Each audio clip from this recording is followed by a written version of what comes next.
हाँ जी दोस्तों, क्या हाल चाल आपके। उम्मीद करता हूं जबरदस्त होंगे। देखो, आज आपका जो चैप्टर स्टार्ट होने जा रहा है दैट इज आपका अकाउंटिंग फॉर इलेक्ट्रिसिटी कंपनीज। तो पहले मेरे साथ जल्दी से एक छोटा सा हेडिंग डाल लो, अकाउंटिंग फॉर इलेक्ट्रिसिटी कंपनीज। बहुत छोटा सा चैप्टर है, ज्यादा बड़ा ये चैप्टर आपका नहीं है। इसमें आप पहले हेडिंग डाल लो, accounting for electricity companies. Accounting for electricity companies.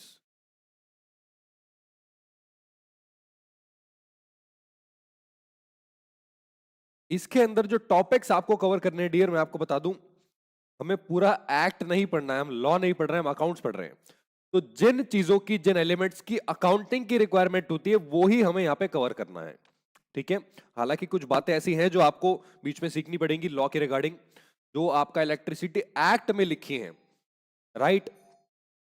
But यहां पे डियर जो अकाउंटिंग फॉर इलेक्ट्रिसिटी कंपनीज है, अकाउंटिंग फॉर इलेक्ट्रिसिटी कंपनीज, यहां पे जो टॉपिक्स आपको प्रैक्टिकली कवर करने हैं वो मेरे साथ आप लिख लो एक बार। टॉपिक्स टू बी कवर्ड, या फिर टॉपिक्स कवर्ड लिख लो खाली, टॉपिक्स कवर्ड। इसमें टॉपिक्स कवर्ड में पहला टॉपिक लिखो, पहला टॉपिक है आपका accounting for security deposits. Security deposits, sir security deposit, हाँ एक एक करके सीखेंगे। दूसरा लिखो इसमें return on equity, return on equity. ठीक है। और तीसरा, तीसरा इसमें लिखो interest on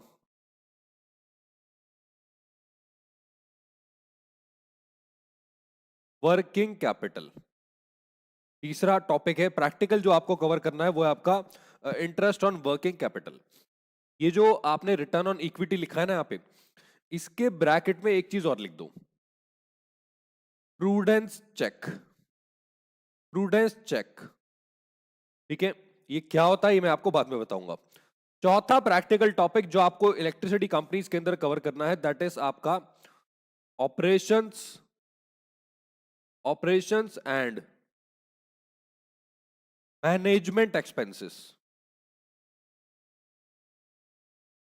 operations and management expenses. ठीक है। एक एक करके सारे टॉपिक्स हम कवर करने वाले हैं। पांचवा जो आखिरी टॉपिक आपको कवर करना है डियर, पांचवा और आखिरी टॉपिक जो आपको कवर करना है दैट इज आपका financial statements of electricity companies. Financial statements of electricity companies. ठीक है, financial statements of electricity companies.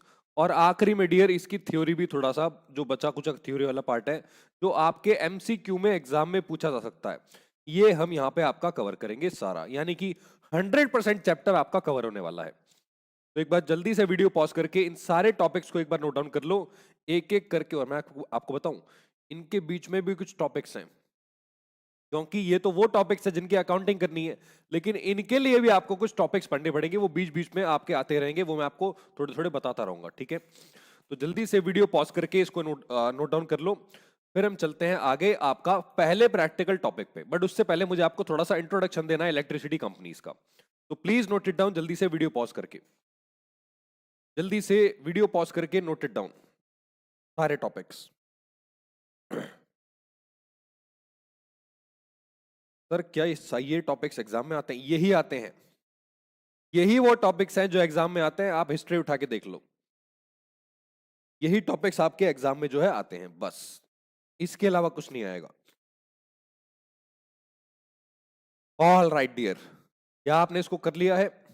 Done. I hope आपने इसको नोट कर लिया है। ये आपके टॉपिक्स हैं जो आपके एग्जाम्स में आते हैं। ठीक है।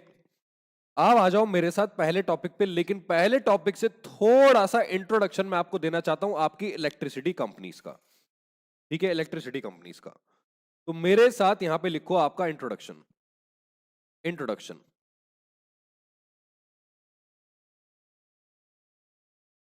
इंट्रोडक्शन।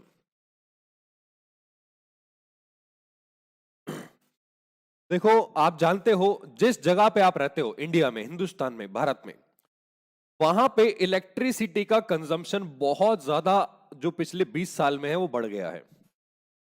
सर क्या 20 साल पहले नहीं था? इतना नहीं था। 20 साल पहले, 30 साल पहले इतने आपके जो एयर कंडीशनर्स है, इतनी जो कार्स हैं और स्पेशली इलेक्ट्रिक व्हीकल्स और आ गए हैं अब। तो इलेक्ट्रिसिटी का जो कंजम्पशन है, पहले इतने ऑफिसेस कॉर्पोरेट्स नहीं हुआ करते थे। अब आज के टाइम पे जो मेट्रोपॉलिटन सिटीज है वहां पे इलेक्ट्रिसिटी का कंजम्पशन इतना ज्यादा है डियर, इतना ज्यादा है कि बस मैं आपको क्या बताऊं।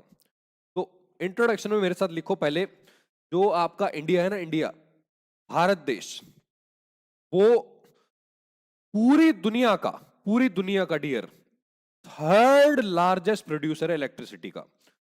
Third largest producer in electricity, producer of electricity.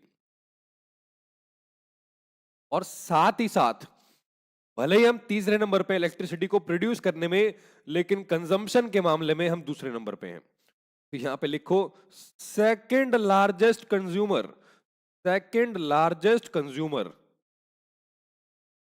In the world. हम बिजली बनाने के मामले में तीसरे नंबर पे हैं, लेकिन कंज्यूम करने के मामले में सेकंड नंबर पे हैं। तो नंबर वन पे कौन है? चाइना।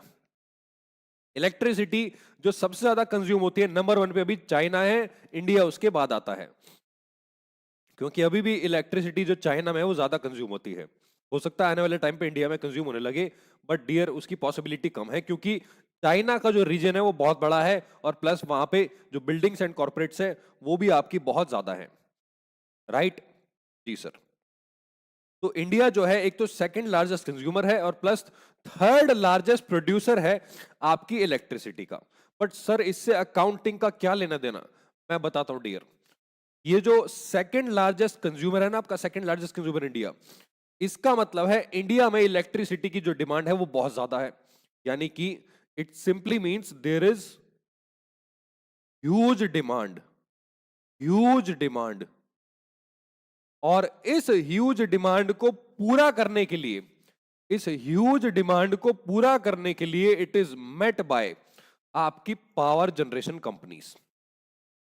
ये डिमांड को पूरा कौन करता है? आपकी power generation, power generation and distribution companies, distribution companies. और डियर इंडिया में आपकी तीन टाइप्स की डिस्ट्रीब्यूशन कंपनीज होती हैं। पहले टाइप की डिस्ट्रीब्यूशन कंपनीज होती है थर्मल पावर, थर्मल पावर। दूसरे टाइप की डिस्ट्रीब्यूशन कंपनीज होती है hydro power, hydro power. Hydro का मतलब जो पानी से बिजली बनती है, ठीक है। और तीसरे टाइप्स की आपकी बिजली होती है other renewable sources, other renewable आपके रिसोर्सेस।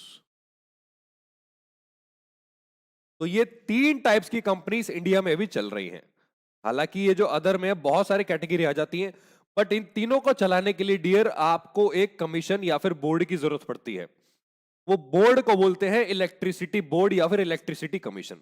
अब वो क्या होता है वो हम आगे सीखेंगे, पहले इसको जल्दी से वीडियो पॉज करके नोट डाउन आप कर लीजिए।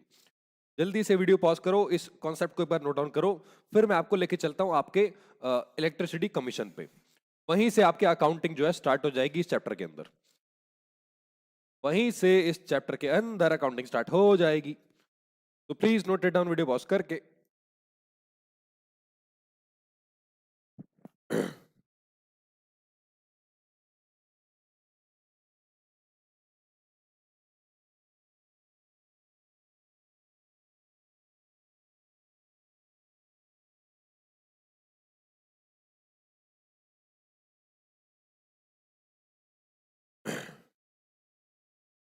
All right dear, I hope आपने इसको कर लिया है, I hope you have noted it down.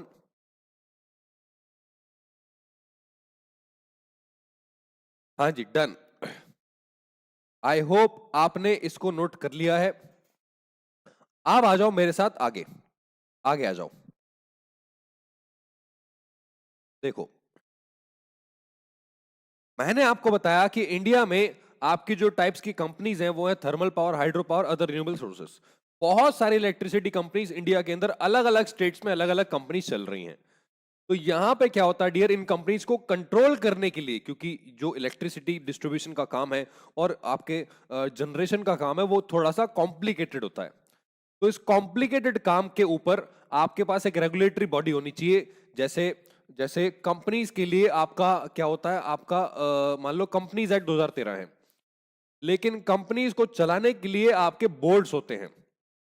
जैसे बैंकिंग कंपनी चलाने के लिए बैंकिंग रेगुलेशन एक्ट है, वैसे ही इलेक्ट्रिसिटी कंपनीज को चलाने के लिए भी एक रेगुलेशन आपको चाहिए, राइट। तो यहां पे लिखो currently in India, currently in India, अभी इंडिया में जो रेगुलेटरी बॉडी और जो रेगुलेशन चल रही है और जो रेगुलेटरी फ्रेमवर्क है, regulatory regulatory framework for electricity companies, for electricity companies, जो आपका रेगुलेटरी फ्रेमवर्क जो रेगुलेशन लगाता है, आपकी लिमिट बाउंड कर देता है कंपनीज को, इलेक्ट्रिसिटी कंपनीज को, वो है आपका इलेक्ट्रिसिटी एक्ट 2003। इलेक्ट्रिसिटी एक्ट 2003 ये एक एक्ट है डियर, जो आपके एप्लीकेबल हुआ था 2003 के बाद। इसके कुछ फीचर्स हैं जो हम इस चैप्टर के एंड में थ्योरी में कवर करेंगे, अभी इसको कवर नहीं करेंगे डियर। अभी हम प्रैक्टिकल एस्पेक्ट पे जाने वाले हैं, अकाउंटिंग पे, ठीक है। और ये जो इलेक्ट्रिसिटी एक्ट है डियर, ये रन करता है एक कमीशन, ठीक है। एक कमीशन रन करता है। सर कमीशन का मतलब क्या है यहाँ पे? डियर कमीशन का मतलब है यहाँ पे एक आपका बोर्ड, इलेक्ट्रिसिटी बोर्ड कह सकते हो आप इसको। तो ये जो बोर्ड है ये दो पार्ट्स में डिवाइड होता है।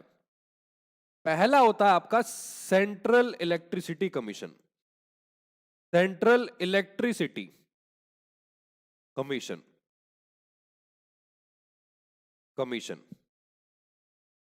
दूसरा होता है आपका state electricity commission, state electricity, electricity, ये ठीक से नहीं लिखा मैंने, इलेक्ट्रिसिटी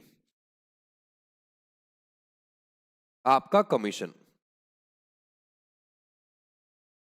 अब ये सेंट्रल इलेक्ट्रिसिटी कमीशन क्या करता है, जो आपके पूरे इंडिया में जो भी इलेक्ट्रिसिटी सप्लाई हो रही है उसको लेके ये जनरल रूल्स बनाता है, जनरल रूल्स।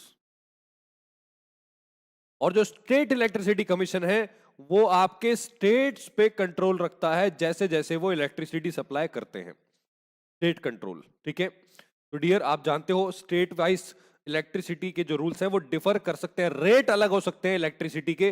दिल्ली में रेट अलग है, यूपी में रेट अलग है, महाराष्ट्र में रेट अलग है, वेस्ट बंगाल में रेट अलग है, असम में रेट अलग है। तो इसलिए स्टेट बोर्ड का होना भी वहां पे जरूरी है, ताकि वो टैरिफ जो है इतना ज्यादा ना कर दे कि कस्टमर के ऊपर बर्डन आ जाए। तो जनरल रूल्स जरूरी हैं पूरे इंडिया में, जो भी इलेक्ट्रिसिटी बोर्ड्स हैं उनको कमीशन, उनको रेगुलेट करने के लिए। और स्टेट बोर्ड जरूरी है आपका स्टेट गवर्नमेंट पे या फिर इलेक्ट्रिसिटी कंपनीज पे रेगुलेशन लगाने के लिए। तो एक बार वीडियो पॉज करके इसको लिखो, फिर हम चलते हैं अपने पहले टॉपिक पे जो है आपका अकाउंटिंग फॉर सिक्योरिटी डिपॉजिट्स। जल्दी से नोट डाउन वीडियो पॉज करके, फिर आ जाओ मेरे साथ पहले आपके टॉपिक पे, which is accounting and reporting of security deposits.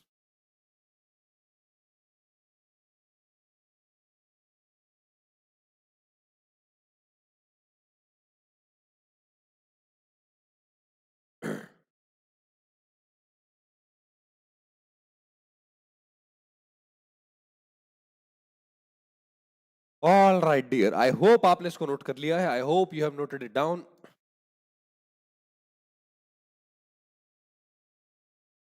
अब आ जाओ मेरे साथ पहले टॉपिक पे, पहले टॉपिक पे जो कि है आपका accounting and reporting of security deposits. आ जाओ नीचे आ जाओ। पहला आपका जो टॉपिक है दैट इज, पहला topic accounting and reporting of security deposits, security deposits. All right dear, तो सबसे पहले समझते हैं कि ये जो सिक्योरिटी डिपॉजिट है ये होता क्या है। देखो एक छोटा सा एग्जांपल लेते हैं। एग्जांपल मान लेते हैं एक कंपनी है, जैसे इंडिया में जो यूपी है, यूपी उत्तर प्रदेश में यूपी पीसीएल या फिर पीवीवीएनएल, ये आपकी जो कंपनीज हैं ये काम करती हैं आपकी यूपी में इलेक्ट्रिसिटी सप्लाई करने के लिए।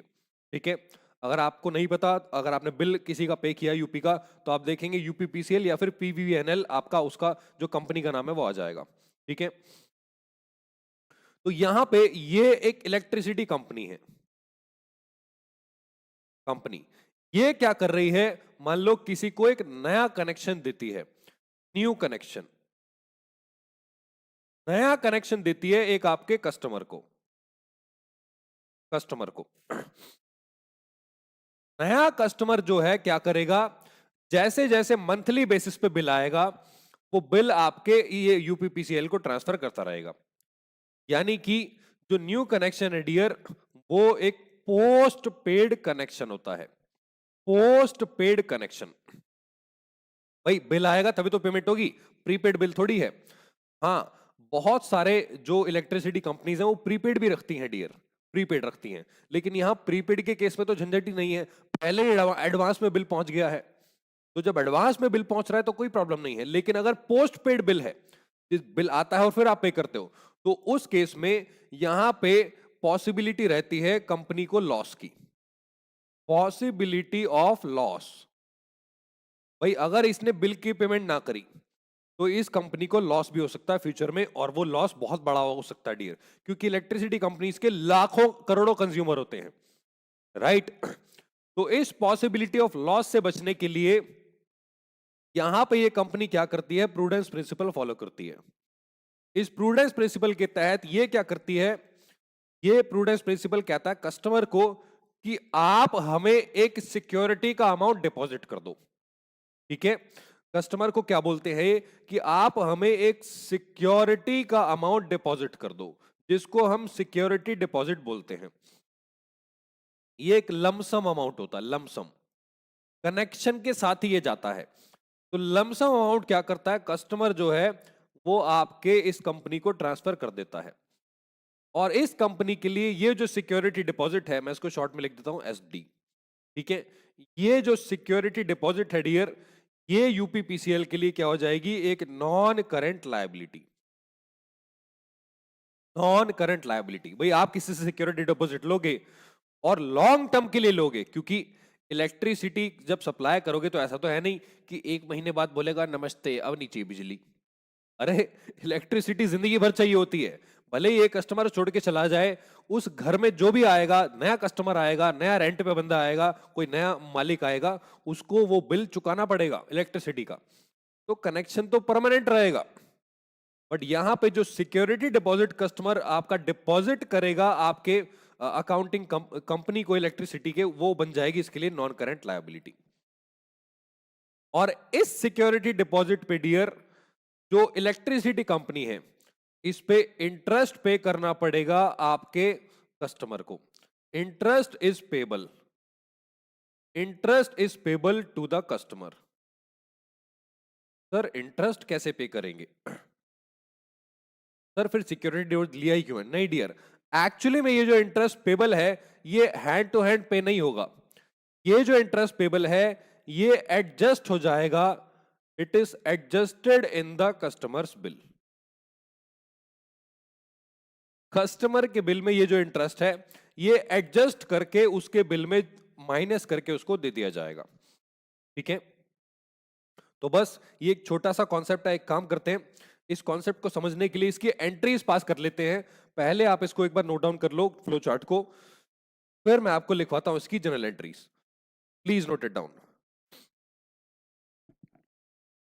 प्लीज नोट इट डाउन जल्दी से वीडियो पॉज करके।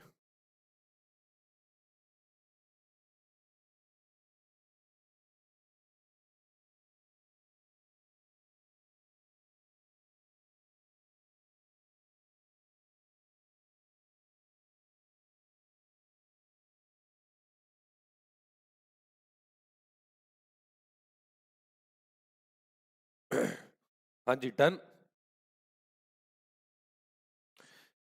क्या आपने इसको कर लिया? Have you noted it down?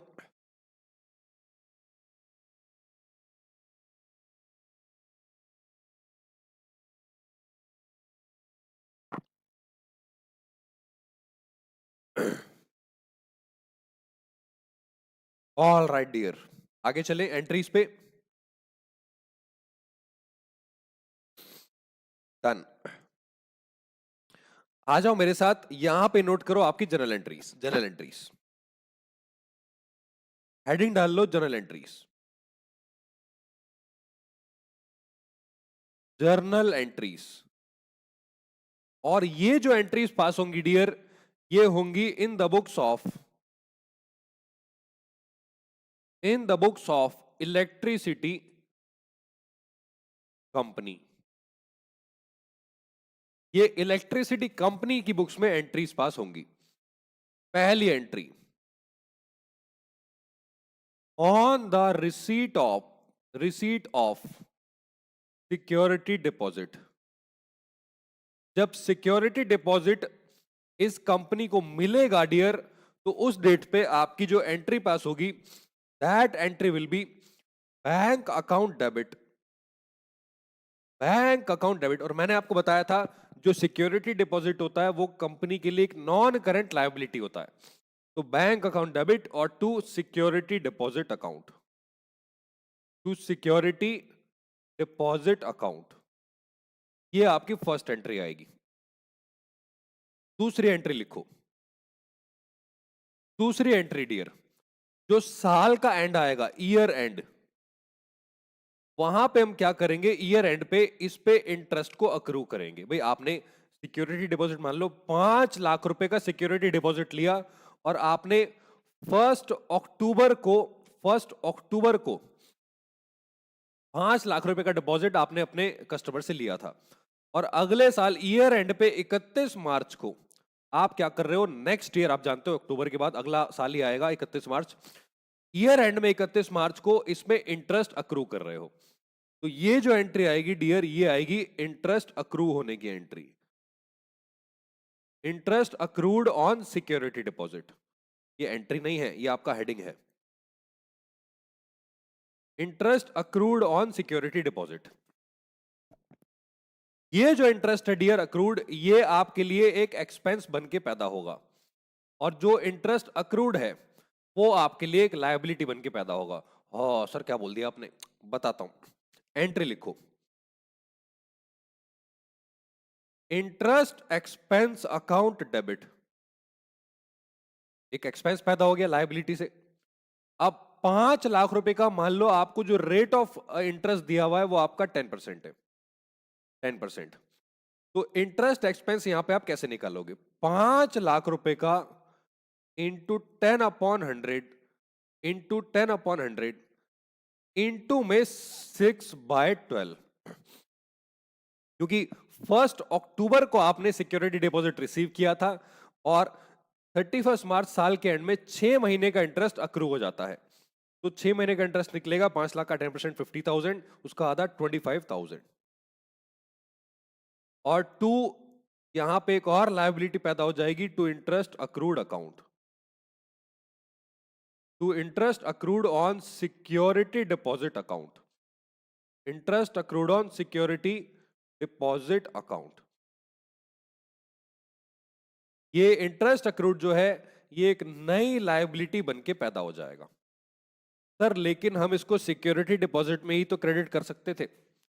नहीं डियर, आपको इस इंटरेस्ट को बाद में एडजस्ट करना है कस्टमर के बिल में, ठीक है। तो कस्टमर के बिल में जब आप एडजस्ट करोगे, तो आप इसको उस लायबिलिटी सिक्योरिटी डिपॉजिट में नहीं जोड़ सकते, ठीक है।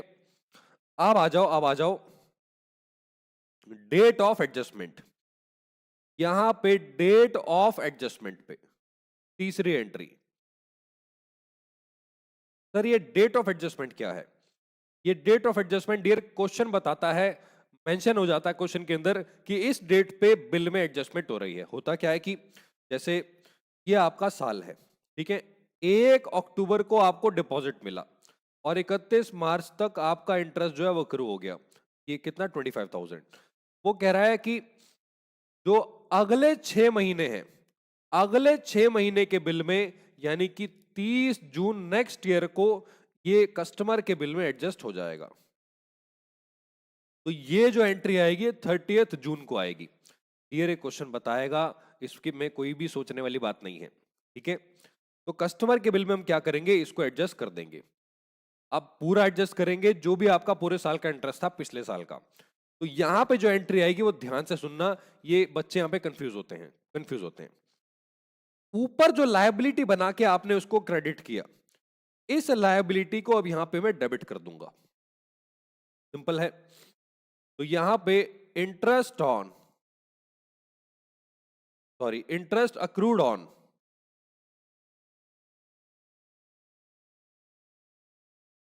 Security deposit account debit 25,000 to. आप जरा यहां पे ध्यान से देखना। देखो होता क्या है कि जो आपका कस्टमर होता है ना, कस्टमर पे जो बिल जनरेट होता है, उसमें बिल जनरेशन में इलेक्ट्रिसिटी कंपनी के लिए एक एसेट पैदा होती है। नॉर्मली सेल्स आपकी रेवेन्यू होती है, लेकिन जो इलेक्ट्रिसिटी कंपनी होती है, इलेक्ट्रिसिटी कंपनी क्या करती है, उसको एक एसेट बना के पैदा कर देती है, जिसको हम आपका सेल्स टर्नओवर कहते हैं। Sales turnover. Sir sales turnover तो क्रेडिट होता है।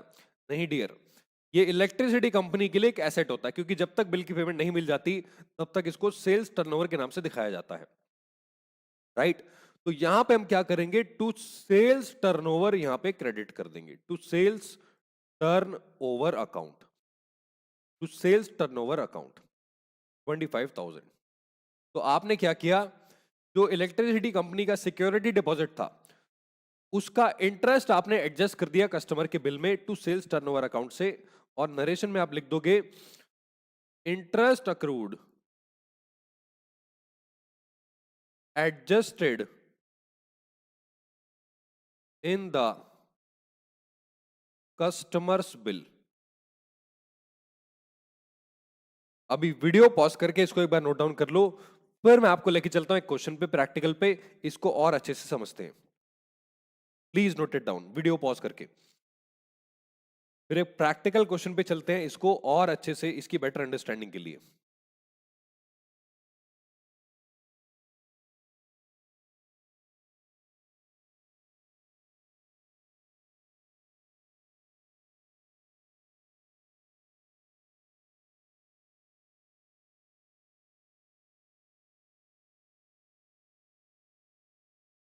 हाँ जी, done.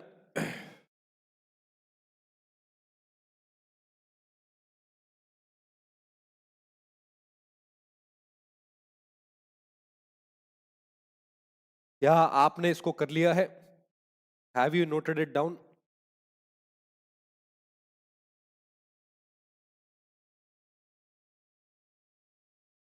All right dear, I hope आपने इसको नोट कर लिया है।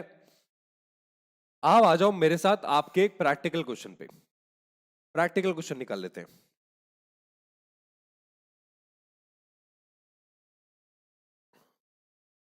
क्वेश्चन नंबर 1, एक ही क्वेश्चन है और इसको हम कंप्लीट करते हैं, देखते हैं आपको क्या दिया हुआ है प्रैक्टिकल क्वेश्चन में। पहले मैं यहाँ पे जो थोड़ा सा रब कर देता हूँ डियर, क्योंकि मुझे यहाँ पे स्पेस की रिक्वायरमेंट पड़ेगी, मैं आगे नीचे उल्टे सीधी जगह नहीं करना चाहता। काम करते हैं ना, इसको पूरा नोट डाउन हटा देता हूँ।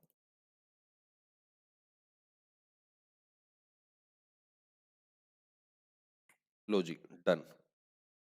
क्वेश्चन नंबर 1 पे आ जाओ।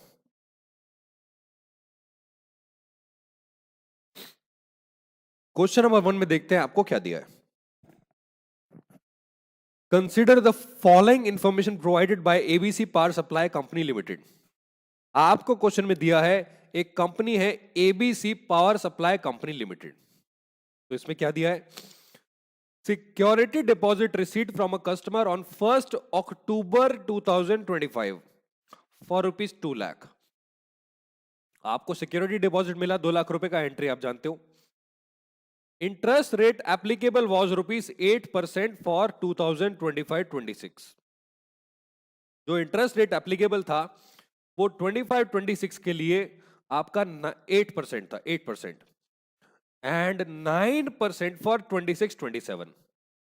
नेक्स्ट ईयर जो रेट था डियर, नेक्स्ट ईयर जो रेट था वो आपका बढ़ के हो गया आपका 9%। ठीक है, 9%। The accrued interest for the year is adjusted against the bill for the immediate next quarter। Quarter का मतलब डियर 3 महीने होता है, 3 मंथ्स। वो कह रहा है जो अक्रूड इंटरेस्ट है पूरे साल का वो अगले क्वार्टर में एडजस्ट होगा। ठीक है, generalized the about transactions for 25-26 and 26-27। ठीक है, तो आपको एंट्री पास करनी है 25-26 के लिए और 26-27 के लिए। राइट, ऑल राइट डियर, आ जाओ। सबसे पहले लिखो in the books of ABC power supply company limited. Books of ABC power supply company limited, ये एक कंपनी है और इसमें पास करेंगे आपकी जर्नल एंट्रीज। तो यहां हेडिंग डाल दो जर्नल। ठीक है, फॉर्मेट आप चाहे बना सकते हो, चॉइस आपकी, बट बना लोगे तो बेटर रहेगा।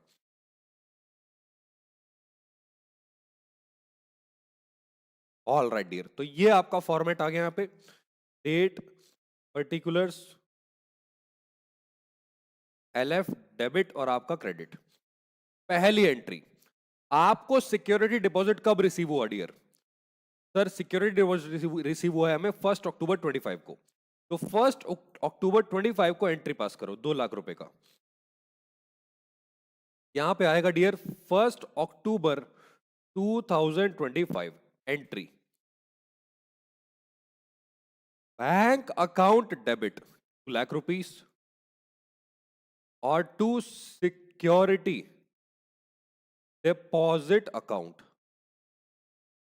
2 लाख रुपीस। ठीक है, आपको 2 लाख रुपए का सिक्योरिटी डिपॉजिट रिसीव हो गया है आपके कस्टमर से। अब यहां पे डियर नरेशन आती है, security deposit received. Narration compulsory होती है, आप जानते हो, जब तक क्वेश्चन ना बोले। अब साल के एंड में हम क्या करेंगे, यानी कि 31 मार्च 2026 को क्वेश्चन कह रहा है कि 25-26 में इंटरेस्ट का रेट आपका 8% है पर एनम। तो 1 अक्टूबर से 31 मार्च डियर अगेन 6 महीने होते हैं।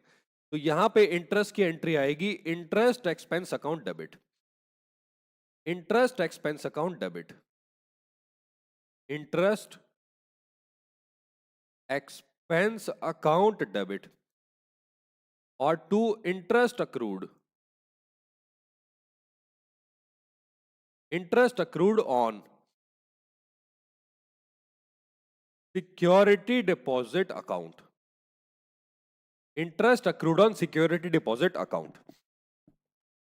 यहां पे जो इंटरेस्ट आप निकालोगे वो निकालेंगे 2 लाख रुपए पे डियर। 2 लाख रुपीस का 8% इंटू 8/100, ये 16,000 होता है, इंटू में 6/12, तो ये हो गया आपका 8,000 और 8,000। नरेशन में लिखो, यहां पे नरेशन मैंने आपको बताया था प्रूडेंस प्रिंसिपल फॉलो करके बनाया जाता है। तो यहां पे लिखो provision for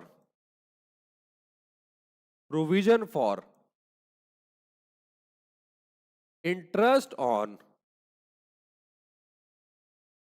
security deposit created.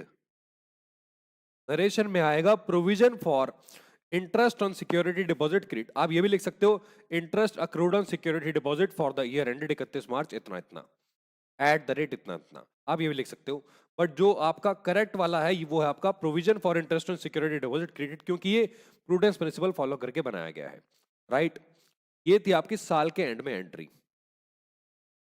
अब क्वेश्चन मेंशन कर रहा था डियर कि जो कस्टमर का बिल है वो इमीडिएट नेक्स्ट क्वार्टर में, ये लिखा हुआ यहां पे, इमीडिएट नेक्स्ट क्वार्टर में उसको एडजस्ट किया जाता है। तो जो क्वार्टर होता है डियर, अगला क्वार्टर का मतलब 3 महीने। मुझे बताओ 3 महीने 31 मार्च के बाद कब एंड होंगे? 31 मार्च के बाद नेक्स्ट 3 मंथ्स कब आने वाले हैं डियर? वो आपके आएंगे 30 जून 2026 को। तो यहां पे 30 जून 2026 को एंट्री पास करो एडजस्टमेंट की। एडजस्टमेंट की एंट्री आएगी interest accrued, interest accrued on security deposit account debit to sales turnover account, to sales turnover account. ठीक है, यहां पे एंट्री पास कर दो। पूरा का पूरा 8,000 जो है यहां पे वो एडजस्ट हो जाएगा। तो लिख दो इंटरेस्ट अक्रूड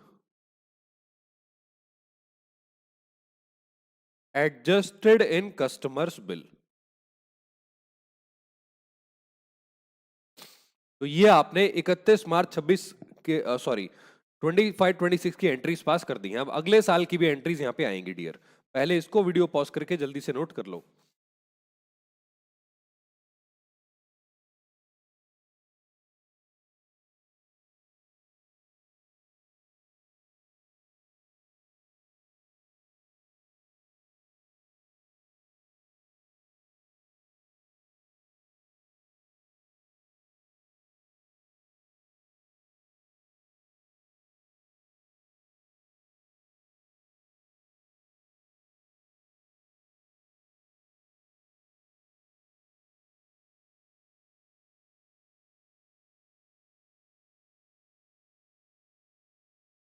डन। क्या आपने इसको कर लिया है?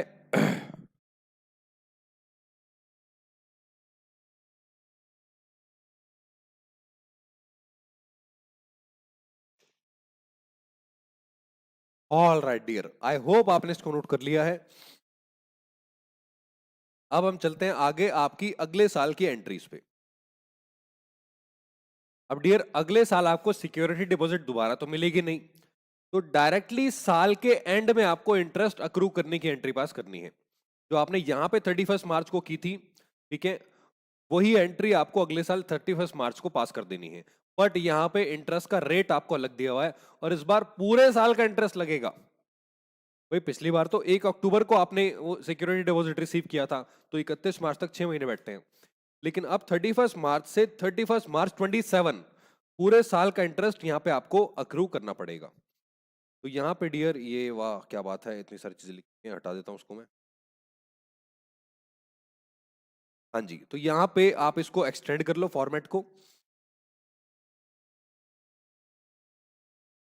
दो ही एंट्री आएंगी, अब दो एंट्री आएंगी डियर, दो एंट्री। सबसे पहले 31 मार्च 2027 को एंट्री आएगी इंटरेस्ट अक्रू करने की, सेम एंट्री आएगी। एंट्री पास कर दो interest accrued on security deposit account debit, sorry उल्टा कर दिया मैंने, उल्टा कर दिया dear, extremely sorry. Interest expense आएगा, माफ कर देना, माफ कर देना। हाँ कोल्ड हो रहा है ना मुझे, हाँ समझो बात को। Interest expense, interest expense account debit. हाँ पाप लगेगा अगर मैंने आपको गलत करा दिया तो, मुझे पाप लगेगा, आपको नहीं। Interest expense account debit to interest accrued on security deposit account. और नरेशन में आप जानते हो provision for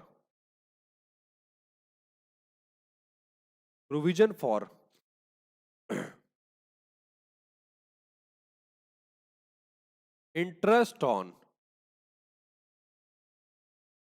security deposit created. ठीक है, अब यहां पे डियर इंटरेस्ट देखना कैसे कैलकुलेट होगा। यहां पे पूरा 2 लाख रुपए का इंटरेस्ट, सॉरी 2 लाख रुपए का जो सिक्योरिटी डिपॉजिट है, मैं यहां पे कैलकुलेशन करके दिखा रहा हूं। 2 लाख रुपीस और इनटू में आपका 9/100। हाँ सर 9/100 रेट चेंज हो गया है, अगले साल का रेट आपका चेंज था। तो 18,000 का अमाउंट यहां पे आ जाएगा डियर। ठीक है 18,000। अब इस साल के 3 महीने बाद यानी कि इमीडिएट नेक्स्ट क्वार्टर में 30 जून 2027 को फिर से आप एडजस्टमेंट कर दोगे, यानी कि ऊपर वाला जो लायबिलिटी थी वो डेबिट हो जाएगी। Interest accrued on security deposit account debit, और 2 आपका sales turnover account, sales turnover account. ठीक है, तो यहां पे डियर आपका ये अमाउंट आपका सेम रहेगा 18,000, और नरेशन भी सेम रहेगी। Interest accrued adjusted in the customers bill.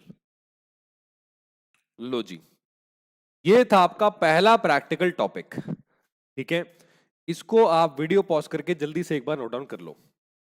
वैसे तो आपने कर लिया होगा साथ साथ, बट फिर भी एक बार आप नोट डाउन कर लीजिए इसको। सर ये ऐसे ही टॉपिक है इस चैप्टर के अंदर? यस, सारे ही ऐसे टॉपिक हैं एकदम बेकार सड़े हुए। पता नहीं स्टूडेंट कहते हैं हाँ पता नहीं क्या है इस चैप्टर, कुछ है नहीं ना इसके अंदर। सारा लॉजिक बेस्ड जो है वो आपका चैप्टर है, इलेक्ट्रिसिटी कंपनीज। हाँ जी done. Hello hello, done. Yes sir done. ठीक है, कोल्ड जो है, कोल्ड होता है ना, कोल्ड बहुत इरिटेटिंग होता है। मन करता है कि बस सारी बीमारियां लग जाए, ये ना लगे। वैसे तो कोई भी ना लगे, बट कोल्ड जो है वो बहुत तंग करता है डियर। और बीइंग एन एजुकेटर वो तो बहुत ही ज्यादा तंग करता है। ऑल राइट डियर, अब आ जाओ मेरे साथ अगले आपके प्रैक्टिकल टॉपिक पे। अगला प्रैक्टिकल टॉपिक, बट अगला प्रैक्टिकल टॉपिक करने से पहले मुझे आपको कुछ बताना है।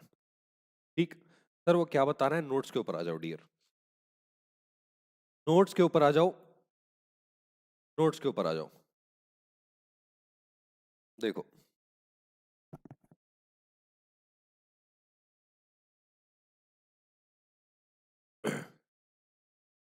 आपका जो पहले इलेक्ट्रिसिटी का एक्ट था डियर, वहां पे क्वेश्चन आता था weighted average rate of depreciation का। Weighted average rate of depreciation, WARD।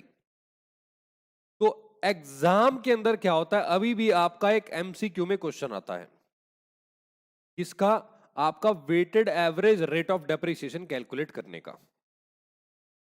ठीक है, अब वो कैसे कैलकुलेट करना होता है मैं आपको बता देता हूं एक बार। देखो, ये इलेक्ट्रिसिटी जो कंपनीज है डियर, मैं आपको बताऊं, ये बहुत सारे इक्विपमेंट्स को यूज करती है। बहुत सारे अलग, आप जानते हो इलेक्ट्रिसिटी कंपनी में ऐसे इक्विपमेंट्स होंगे जिनके नाम भी आपको नहीं पता होंगे, राइट? तो वहां पे डियर जो टैरिफ एक्ट है, central electricity regulatory commission, terms and condition of tariff regulation 2019 में अपेंडिक्स निकला था। इसमें रेट डिसाइड हुए थे, रेट्स डिसाइड हुए थे कि कौन सी एसेट पे कितना रेट ऑफ डेप्रिसिएशन लगेगा। ठीक है, तो वहां पे डियर नीचे आपको कुछ रेट दे रखे हैं। सर क्या हमें ये रेट आपको याद करने हैं? द आंसर इज नो, आपको ये रेट याद नहीं रखने। तो सर ये किस काम आएंगे? अभी बताऊंगा किस काम आएंगे, तो पहले एक बार रेट देख लेते हैं। Land under full ownership dear, इसको बोलते हैं फ्री होल्ड लैंड, ये आपको याद रखना है। आप जानते हो लैंड आपकी दो टाइप्स की होती है, मैंने बहुत बार बता रखा है, फ्री होल्ड और आपका lease hold. Lease hold land पे डेप्रिसिएशन लगता है, फ्री होल्ड का मतलब जो अपनी है, अपनी लैंड पे डेप्रिसिएशन नहीं लगता, उसकी वैल्यू बढ़ती है हमेशा। तो फ्री होल्ड लैंड पे 0% डेप्रिसिएशन है, 0%। और डियर जो साल्वेज वैल्यू है वो 10% है, मतलब जो डेप्रिसिएशन लगेगा वो 90% डेप्रिशिएबल वैल्यू पे लगेगा हर एसेट पे। ठीक है सर, क्या बोल दिया आपने, कुछ भी समझ में नहीं आया। अरे अगर 1 लाख रुपए की मशीन है तो 90,000 पे डेप्रिसिएशन लगा लगा के उसको खत्म कर देंगे, लेकिन 10,000 रुपए जो बचेगा वो उसकी साल्वेज वैल्यू रहेगी। पॉइंट समझ में आया? Yes sir. अब बाकी बची हुई एसेट्स पे जो डेप्रिसिएशन के रेट है वो आपको इस तरीके से दे रखे हैं। ठीक है, जैसे लैंड अंडर लीज हो गया, इसका इतना परसेंट, ये देखो कितनी अजीब अजीब सी परसेंटेज है। आपको दिख रहा है 5.28, सर ये तो गुड्डा बना दिया आपने, अरे इसको छोड़ो यार, ये गलती से बन गया। हाँ, ये आपको रेट दे रखे हैं 5.28, फिर 100%। Temporary reaction such as wooden structures, temporary जो आपके लकड़ी के कुछ आप मान लो बना के खड़ा कर देते हो, उस पर 100% का डेप्रिसिएशन है। फिर आपका किसी पे 3.34% है, फिर 9.5 है, फिर 5.28 है। तो ये आपको रेट ऑफ डेप्रिसिएशन दे रखे हैं। अब सर हमें इसका करना क्या है? हमें करना है प्रैक्टिकल क्वेश्चन, ठीक, बट हमें क्या सीखना है? हमें ये रेट नहीं सीखने, हमें सीखना है weighted average rate of depreciation calculate करना। सर ये वेटेड एवरेज बार बार आप नाम ले रहे हो, है क्या? बताता हूं। जब हम इन सारी एसेट्स के ऊपर आप इनका डेप्रिसिएशन निकाल लोगे अमाउंट के साथ डियर, अमाउंट के साथ, तो आपको क्या करना है, जो भी टोटल डेप्रिसिएशन आएगा, जैसे मान लो डेप्रिसिएशन आ गया सब पे लगाने के बाद 5 लाख रुपए, और इन सब की जो टोटल कैपिटलाइज्ड वैल्यू है, जो इन्वेस्टमेंट आपने इसमें किया, वो मान लो 2 करोड़ रुपए है, 2 करोड़। तो 5 lakh divide by 2 crore into 100, हम एक सिंगल रेट निकाल लेंगे आपके डेप्रिसिएशन का, उसी सिंगल रेट को बोलेंगे weighted average rate of depreciation. आपने पहले सब पे अलग अलग डेप्रिसिएशन निकाल लिया, फिर उस डेप्रिसिएशन को डिवाइड किया सबकी टोटल कैपिटल वैल्यू से, यानी कि जो उनकी बुक वैल्यू है उससे, कॉस्ट से, और इनटू कर दिया 100 से, तो यहां पे एक सिंगल रेट आ जाएगा। कैसे आएगा? नीचे फॉर्मूला दे रखा है। सबसे पहले स्टेप 1, पहले स्टेप में आपने क्या करना है, आपको कैलकुलेट करना है depreciation on individual assets other than freehold land. आप जानते हो इस पे 0 डेप्रिसिएशन है। फ्री होल्ड लैंड को छोड़ के अपेंडिक्स जो 3 है उसके अंदर जो भी डेप्रिसिएशन के रेट दे रखे हैं, वहां पे जो भी उसकी एसेट की कॉस्ट है, आपने रेट लगाया और वहां से आपने डेप्रिसिएशन का अमाउंट निकाल लिया हर एक इंडिविजुअल एसेट पे, हर एक एसेट पे। स्टेप नंबर 2, उसके बाद टोटल डेप्रिसिएशन निकाल लिया, total depreciation freehold land को छोड़ के, depreciation on asset 1, asset 2, asset 3, 4, 50, 500, total आ गया डेप्रिसिएशन। अब आपको निकालनी है total capital cost of all assets other than freehold land, freehold land को छोड़ के। तो टोटल कैपिटल कॉस्ट का मतलब है जो भी सबकी एसेट्स की कॉस्ट है। फिर आपको क्या करना है, weighted average rate of depreciation यहां से निकाल लेना है। ये कैसे आएगा? ये सिंपल है डियर, टोटल डेप्रिसिएशन सारी एसेट्स पे डिवाइड करेंगे इसको टोटल कैपिटल कॉस्ट से, मल्टीप्लाई करेंगे 100 से, निकल आएगा आपका weighted average rate of depreciation. ठीक है, तो यहां पे डियर ये था आपका एक छोटा सा concept weighted average rate of depreciation का। अभी नीचे आ जाओ एक क्वेश्चन पे, इसको समझते हैं कैसे होता है। मैंने ये सॉल्व करके दिया है आपको जानबूझ के, क्योंकि ये एग्जाम के अंदर नहीं आता, ये एग्जाम से रिलेटेड नहीं है डियर, इसलिए इसको हम ऐसे ही आपका ओरली करके निकाल रहे हैं। अदरवाइज आप जानते हो मैं कोई भी प्रैक्टिकल क्वेश्चन ओरली नहीं कराता। ठीक, हाँ जी, अब आ जाओ क्वेश्चन नंबर 2 पे। From the following calculate weighted average rate of depreciation considering the rates as appendix 1।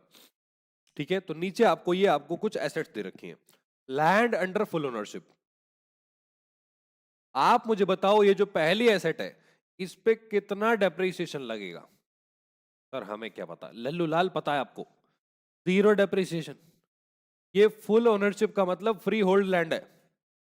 ठीक, तो यहां पे डियर बाकी जो बची हुई एसेट्स हैं इनके ऊपर जो ऊपर रेट दिए हैं उनके हिसाब से डेप्रिसिएशन लग जाएगा। तो एक काम करते हैं, यहां पे कैलकुलेट करते हैं आपका डेप्रिसिएशन। देखो सबसे पहला land under full ownership, rate कितना है? 0, डेप्रिसिएशन कितना है? 0। इस पे आपका 3.34%, कॉस्ट आपको दे रखी है उसके अकॉर्डिंग यहाँ पे डेप्रिसिएशन आ जाएगा। मतलब सबका जो डेप्रिसिएशन है उनके उनके रेट के अकॉर्डिंग यहाँ पे उनकी कॉस्ट से मल्टीप्लाई करके आपने उनका डेप्रिसिएशन क्या किया, यहाँ पे कैलकुलेट कर लिया। ठीक, अब डियर जब आप सारी एसेट्स का डेप्रिसिएशन कैलकुलेट कर लेंगे तो आपके पास क्या आएगा, आपकी कैपिटल कॉस्ट आ जाएगी। ये आ गई आपकी टोटल कैपिटल कॉस्ट और ये आ गया आपका टोटल डेप्रिसिएशन। बट आपको क्या करना है, ये जो कैपिटल कॉस्ट दे रखी है इसमें से जो फ्री होल्ड लैंड है डियर, इस पे डेप्रिसिएशन नहीं लगता। ये जो फ्री होल्ड लैंड है इसको आपको यहां से हटा देना है। तो यहां से 9,02,60,000 में से आप फ्री होल्ड लैंड की कॉस्ट को यहां से हटा देंगे, तो बचेगा आपके पास फ्री होल्ड लैंड को छोड़ के आपका टोटल कैपिटल कॉस्ट। ठीक, बस अब निकाल लो weighted average rate of depreciation. Weighted average rate of depreciation is equal to total depreciation on all assets 59 आपका 862 divided by total capital cost freehold land को छोड़ के, यानी कि 888,3000 और इनटू कर देंगे 100 से, तो निकल के आएगा आपका weightage average rate of depreciation. तो एग्जाम में कैसे आता है डियर? एग्जाम में आपको ये वाली डिटेल्स क्वेश्चन में गिवन हो सकती हैं, सिर्फ ये वाली डिटेल्स। टोटल दिया हो सकता है, फ्री होल्ड लैंड दी हो सकती है, तो आपको क्या करना है, ये फॉर्मूला यूज करके, बहुत simple logic based formula dear, इसमें मैं आपको क्या एक्सप्लेन करूं आप जानते हो। तो आपको weighted average rate of depreciation निकाल देना है, ठीक है। इसलिए मैंने ये प्रैक्टिकल टॉपिक्स के अंदर नहीं लिखवाया। देख लो जाके सेकंड टॉपिक क्या लिखा हुआ है, रिटर्न ऑन इक्विटी। तो ये था आपका weighted average rate of depreciation, इसको आप रीड कर लेना। अब आते हैं डियर आपके अगले टॉपिक पे। अगले टॉपिक का हेडिंग आप मेरे साथ डाल लो, टॉपिक नंबर 2। सेकंड टॉपिक जो मैंने आपको लिखवाया था dear, second topic return on equity. Return on equity, return on equity, return on equity. अब ये रिटर्न ऑन इक्विटी का मतलब क्या है बताता हूं। जो भी आपका कैपिटल इलेक्ट्रिसिटी कंपनी लगाती है डियर, कैपिटल इन्वेस्टमेंट, मतलब मान लेते हैं आपने 100 करोड़ रुपए एक इलेक्ट्रिसिटी कंपनी ने यहां पे लगा दिए, ठीक है। अब इसमें आपको क्या दिया हुआ है, आपका मान लेते हैं आपको एवरेज इक्विटी क्वेश्चन में दे रखी है। एवरेज इक्विटी मतलब जो आपने अर्निंग करी, ठीक है। ये 100 करोड़ रुपए के ऊपर आपने क्या किया, 8 करोड़ रुपए कमा लिए। 8 करोड़ रुपए, 8 करोड़ रुपए। तो मुझे बताओ आपने कितना रिटर्न इज इक्विटी पे कमाया। रिटर्न का मतलब रिटर्न ऑन इन्वेस्टमेंट भी कह सकते हो या फिर return on equity. Sir simple है ना, 8% आएगा। लेकिन डियर ये 8% आपको ऐसे नहीं निकालना, ये 8% आपको ऐसे नहीं निकालना। यहां पे ये जो कैपिटल इन्वेस्टमेंट होता है डियर, ये कैपिटल इन्वेस्टमेंट के अंदर डेट भी होती है और इक्विटी भी होती है। सर क्या बोल दिया आपने, क्या बोल दिया? बताता हूं डियर। हमें चाहिए रिटर्न ऑन इक्विटी, ना कि रिटर्न ऑन कैपिटल।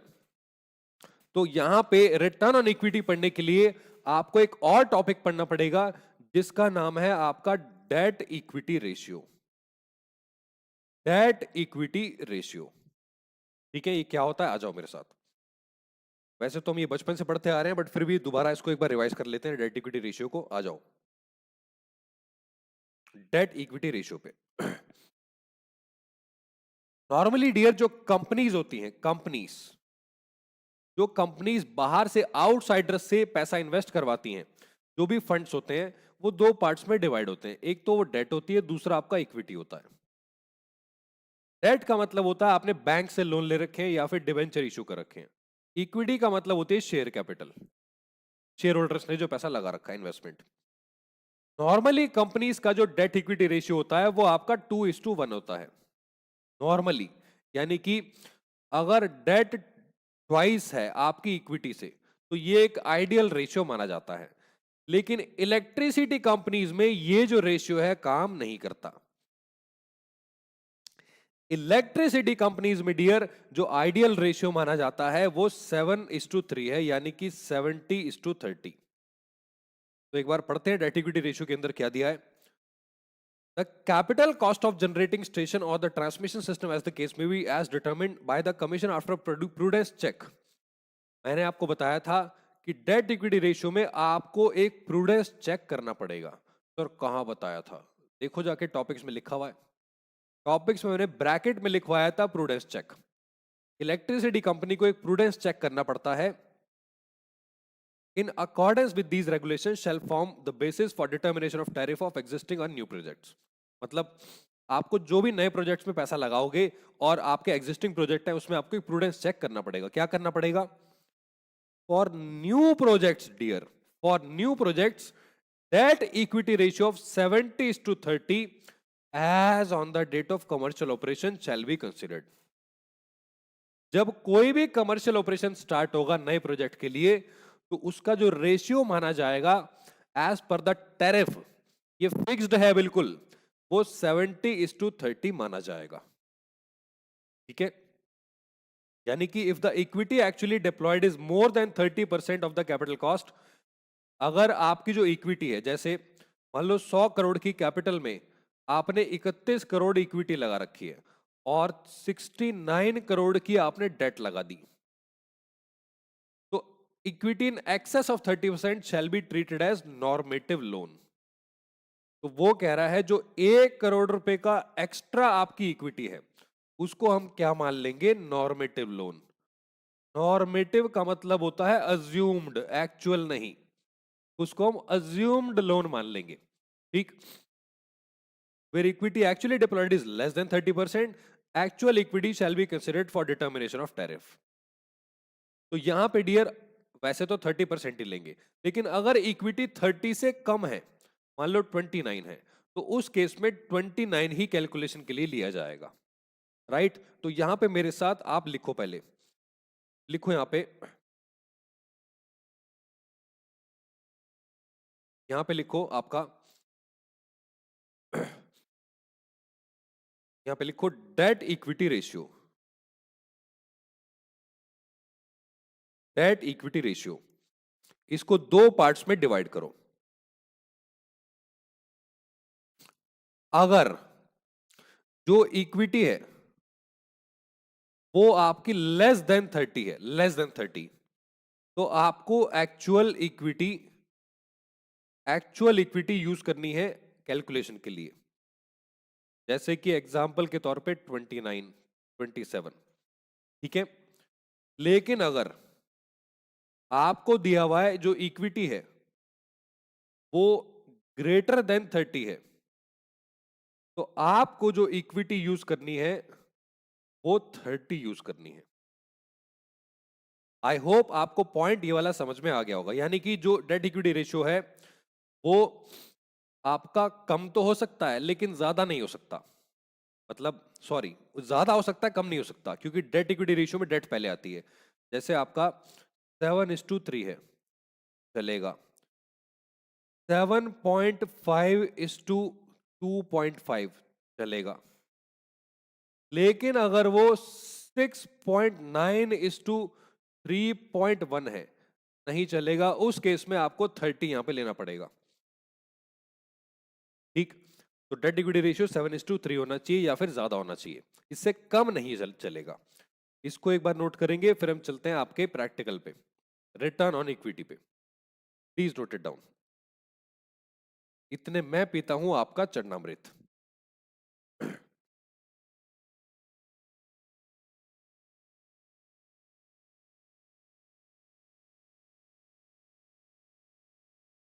हाँ जी, कर लिया आपने इसको?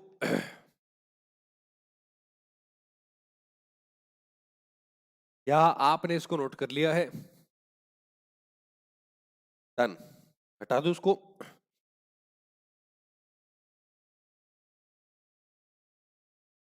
ऑल राइट डियर, आ जाओ मेरे साथ आपके रिटर्न ऑन इक्विटी वाले टॉपिक पे वापस।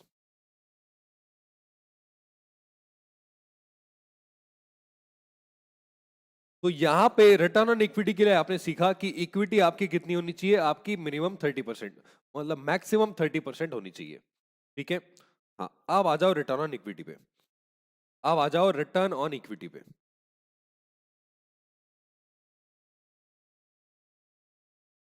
तो यहां पे सबसे ही पहला जो पॉइंट लिखा है वो आपके पिछले टॉपिक से रिलेट करता हुआ यहां पे लिखा है। बाकी बचे हुए को आप क्या कर सकते हो डियर, आप यहां पे इग्नोर कर सकते हो, लेकिन फिर भी ये कैलकुलेशन के काम आपके आए। कैलकुलेशन नीचे आपको दे रखी है, कैसे होगी। सबसे पहले पहला point, return on equity shall be computed in rupees terms on the equity base determined in accordance with the regulation 18 of these regulation। Normative equity जो लिया जाएगा for this purpose will be 30% of capital cost। मैंने capital cost बताया 100 करोड़ रुपए लगाए हैं, तो equity आपकी कितनी ली जाएगी? आपकी 30 करोड़। ठीक है, अब इसमें आपको क्या क्या करना होता है डियर, इसमें आपको क्या क्या करना होता है बताता हूं। देखो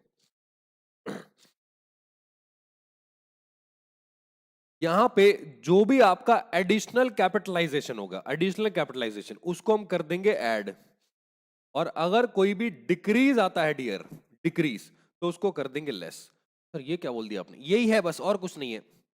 अरे अगर आपकी कैपिटल में इंक्रीमेंट होता है तो ऐड कर दो, कैपिटल में डिक्रीज आता है तो डिक्रीज कर दो।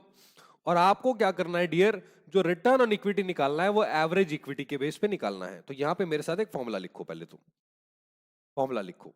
फॉर्मूला, फॉर्मूला क्या है? कैलकुलेशन ही लिख लो आप डायरेक्टली। लिखो calculation of return on equity, return on equity. सबसे पहले देखो यहां पे सबसे पहले क्या आता है, आपको ना ईयर्स दिए होते हैं, ईयर 1, ईयर 2, एटसेट्रा एटसेट्रा, आपको जैसे 2 3 4 साल का डेटा दिया है। तो आपको यहां पे क्या करना है, सबसे पहले नोट डाउन करना है gross opening equity. Gross opening equity dear, ये जो कैलकुलेट होगी आपकी टोटल कैपिटल कॉस्ट का 30% होगी, क्योंकि कैपिटल कॉस्ट का 30% ही इक्विटी आप लोगे। ठीक है, भले ही कितना ही हो। तो यहां पे ले लिया आपने 30%। ठीक है, और मान लो आपको कैपिटल कॉस्ट दी थी, मान लेते हैं आपकी कैपिटल कॉस्ट जो दी थी पहले साल में वो आपकी 100 करोड़ थी, तो यहां पे 30 करोड़, आपके सारे अमाउंट यहां पे करोड़ में आ जाएंगे। ठीक है, अब इसके बाद आपको क्या करना है डियर, एक एडजस्टमेंट होती है, इसमें आपको क्या करना है, ऐड या लेस करना है आपकी adjustment. Adjustment in opening equity, ये एडजस्टमेंट आपको क्वेश्चन में गिवन होती है, दिया होता है क्वेश्चन में। ठीक है, गिवन होती है। तो मान लो एडजस्टमेंट आपको दे रखी है, मान लेते हैं निल, तो बिना एडजस्टमेंट के सर निल, हाँ बिल्कुल निल हो सकता है, पॉसिबिलिटी है। तो यहां पे डियर क्या होगा, नेट ओपनिंग इक्विटी आ जाएगी, नेट ओपनिंग इक्विटी।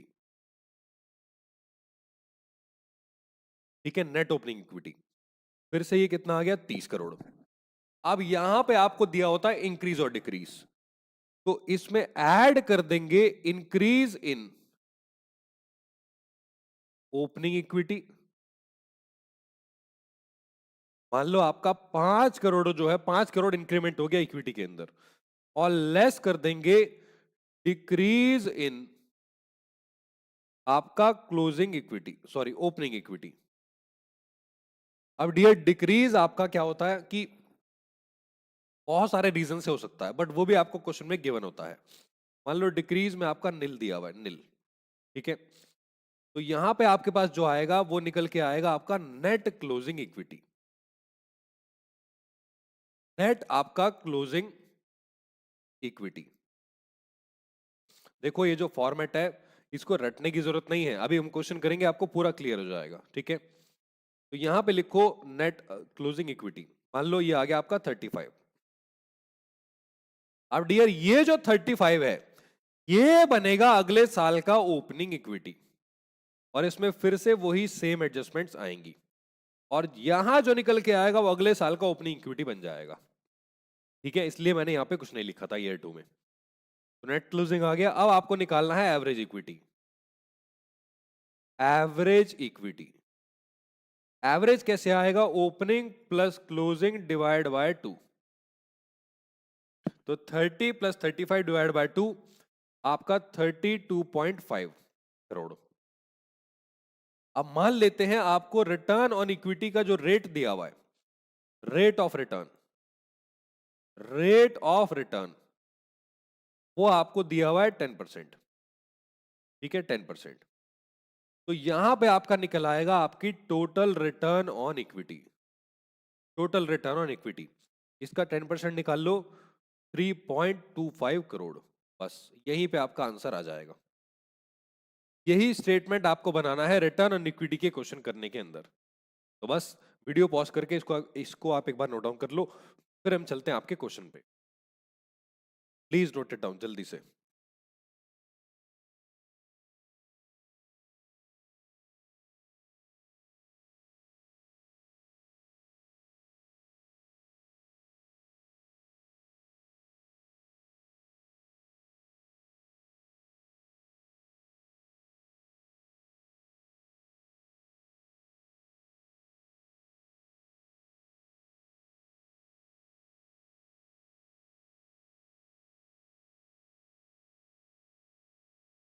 हाँ जी, डन। क्या आपने इसको कर लिया है?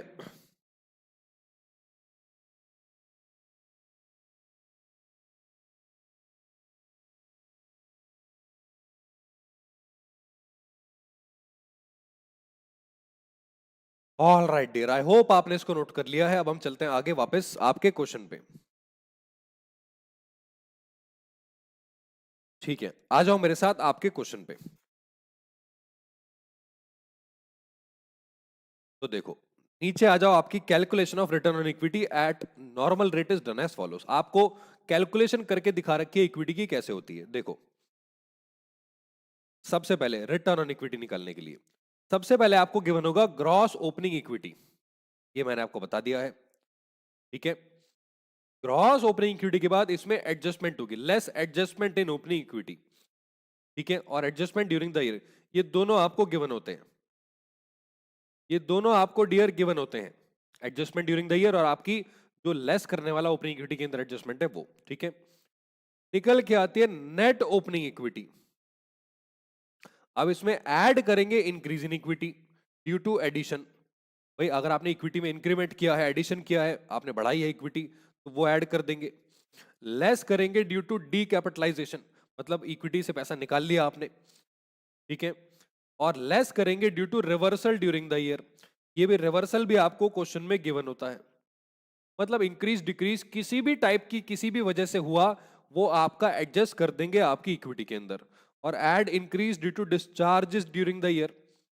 डिस्चार्जेस का मतलब होता है कि मान लो कैपिटल में से आपने डिस्चार्ज कर दिया पैसा इक्विटी के अंदर, तो वो यहां पे ऐड हो जाएगा। ये डियर आपको सारी चीजें गिवन होती है क्वेश्चन के अंदर, ठीक है।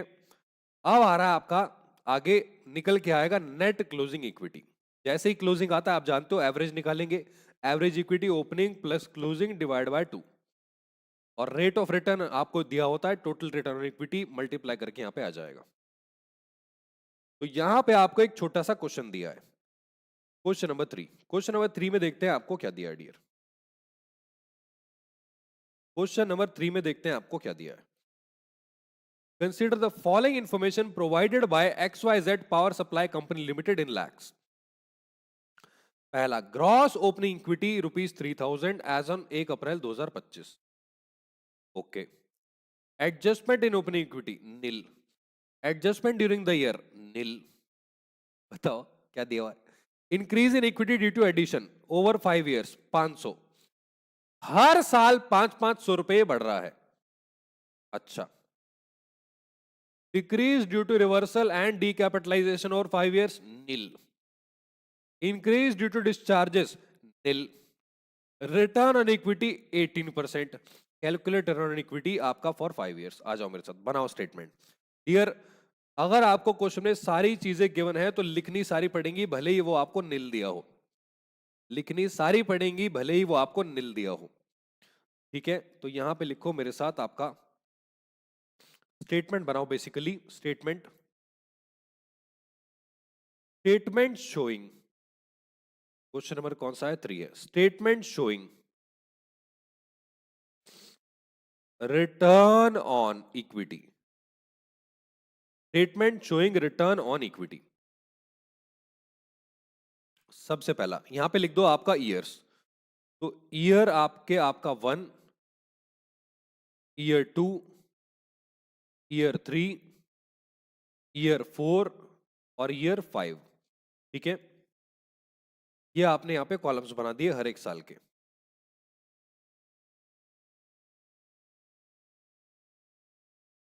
राइट। अब यहां पे डियर सबसे पहले आएगा आपका नंबर 1, ग्रॉस ओपनिंग इक्विटी 3,000 आपको ये दिया हुआ था। अमाउंट इन रुपीस, आप बाकी साल का अमाउंट नहीं डाल सकते जब तक आप इनका क्लोजिंग ना निकाल लो ओपनिंग का। ठीक है, अब क्वेश्चन में देखते हैं आपको क्या क्या दिया है। Adjustment in opening equity nil, adjustment during the year nil. लो जी, तो दूसरा adjustment in opening equity nil, ये तो सब में ही निल रहेगा, ये सब में निल है डियर। और तीसरा adjustment during the year, adjustment during the year,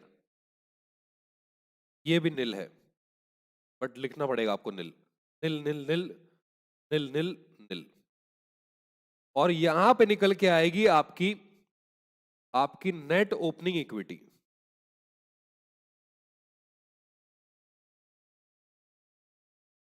3,000।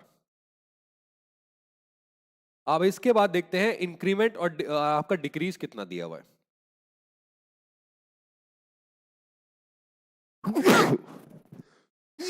Sorry, extremely sorry, जानते हो आप कोल्ड हो रखा है। कहाँ गया पेन? हाँ, तो इसमें आपको दिया है increase in equity due to addition over 5 years 500 और decrease due to reversal and decapitalisation 5 years nil। तो यहां पे लिखो मेरे साथ, इंक्रीज ड्यू टू एडिशन, ये चौथा आ गया आपका। पांचवा लिखो इंक्रीज ड्यू टू एडिशन, ये हर एक साल में 500 500 500 500 आपको दिया हुआ है। और decrease due to reversal and decapitalisation nil nil nil nil and nil. Right, अब आगे क्या दिया हुआ है? Increase due to nil, increase due to discharges during the year. अच्छा, ये भी लिख दो डियर, ये भी लिख दो। सातवां, increase due to discharges during the year,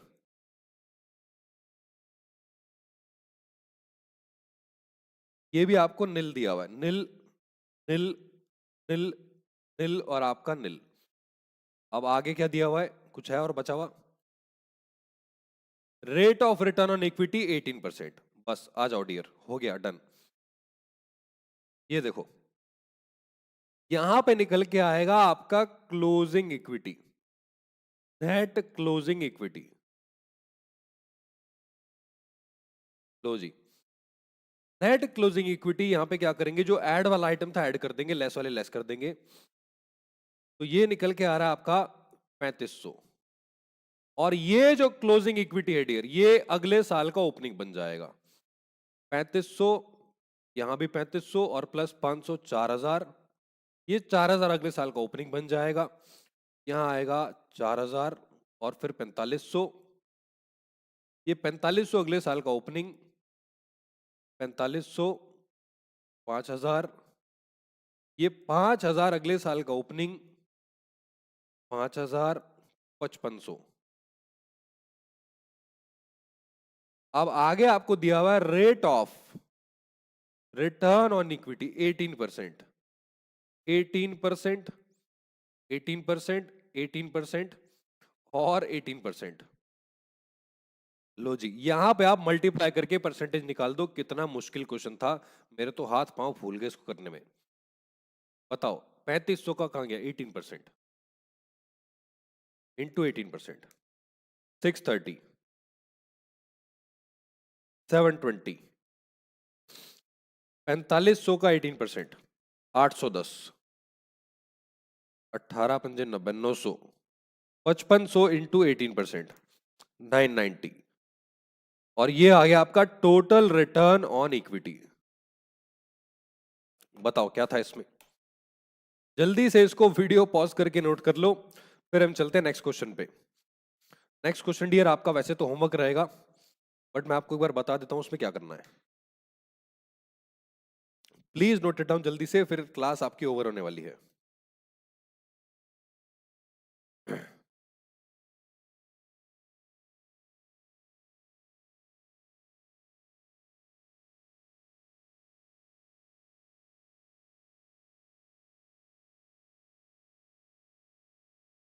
done? क्या आपने इसको कर लिया है? Done? All right dear, I hope आपने इसको नोट कर लिया है। तो अब आ जाओ मेरे साथ आपके अगले क्वेश्चन पे। अगला क्वेश्चन, अगले क्वेश्चन में आपको दिया है from the following information calculate return on equity. Dear पिछले क्वेश्चन में आपको ऑलरेडी ग्रॉस ओपनिंग इक्विटी दिया था, ध्यान रखना, ग्रॉस ओपनिंग इक्विटी दिया था। अब नीचे आ जाओ, आपको यहां पे दिया हुआ है from the following information calculate return on equity. आपको डेट ऑफ कमर्शियल ऑपरेशन दिया है आपका 1 अप्रैल 2023, ठीक है। अप्रूव्ड ओपनिंग कैपिटल कॉस्ट, ध्यान देना यहां पे आपको कैपिटल कॉस्ट दी है, इसका 30% निकालेंगे, वो आपका ग्रॉस इक्विटी बनेगा, ओपनिंग इक्विटी। आप देख रहे हो 15 लाख का 30% 4,50,000 होता है। ये आएगा यहाँ पे नॉर्मल आपकी ओपनिंग कैपिटल कॉस्ट का 30% gross opening equity. Details of allowed expenditure आपको दे रखा है, एडिशनल एक्सपेंडिचर आपका 1,30,20,10, ठीक है। यहाँ पे डियर एडिशनल एक्सपेंडिचर का मतलब, कैपिटल एक्सपेंडिचर का मतलब वो आपने और पैसा इक्विटी के अंदर लगाया, तो ये इंक्रीज इन इक्विटी है, इंक्रीज इन इक्विटी, ठीक है। अब इंक्रीज इन इक्विटी में डियर आपने कैपिटल एक्सपेंडिचर में पैसा लगाया है, तो कैपिटल में से 30% इक्विटी में जाएगा, इन सब का भी 30% आपकी इक्विटी में जाएगा। जैसे आप देख पा रहे हो 1 लाख का 30% 30,000, फिर 30,000 का 30% 9,000, क्योंकि कैपिटल एक्सपेंडिचर है इसमें से 30% इक्विटी होता है, तो एडिशन करेंगे आपका 30%। और रिटर्न आपको दे रखा है, इसके अलावा बाकी सारी चीजें निल nil nil nil nil nil nil निल है। तो यहां से आप निकाल लेंगे नेट क्लोजिंग एवरेज। हमने डियर शायद पिछले क्वेश्चन में एवरेज नहीं किया, हाँ ये तो गड़बड़ हो गई, ये डियर ठीक कर लो, हमने एवरेज करना मैं भूल गया, एक्सट्रीमली सॉरी। इसको आप एक काम करना, ये वाला जो पॉइंट है ना, इसके नीचे ये मैं इसको खिसका देता हूं थोड़ा, यहाँ पे रेट तो सेम रहेगा, बट यहाँ पे आपको क्या करना है, पहले एवरेज इक्विटी निकालना है, ठीक है। एवरेज इक्विटी आपका भी मैंने शायद गलत करवा दिया, हाँ। एवरेज कैसे निकालोगे, opening plus closing divide by 2, 3,000 और आपका 3,500, ये हो जाएगा 3,250, ठीक है। 4,000 और आपके 3,500 का हो जाएगा 3,750, और 4500 और 4,000 का 4,250, और ये हो जाएगा 4,750, ठीक है। एंड ये हो जाएगा आपका 5,250। अब यहां पे आपका आपको rate of return on equity आपको दिया है, तो इसके बाद निकल आएगा आपका 11वें नंबर पे टोटल रिटर्न ऑन इक्विटी। इसको डियर प्लीज ठीक कर लेना, यहां पे सब में 18% है, आप जानते हो।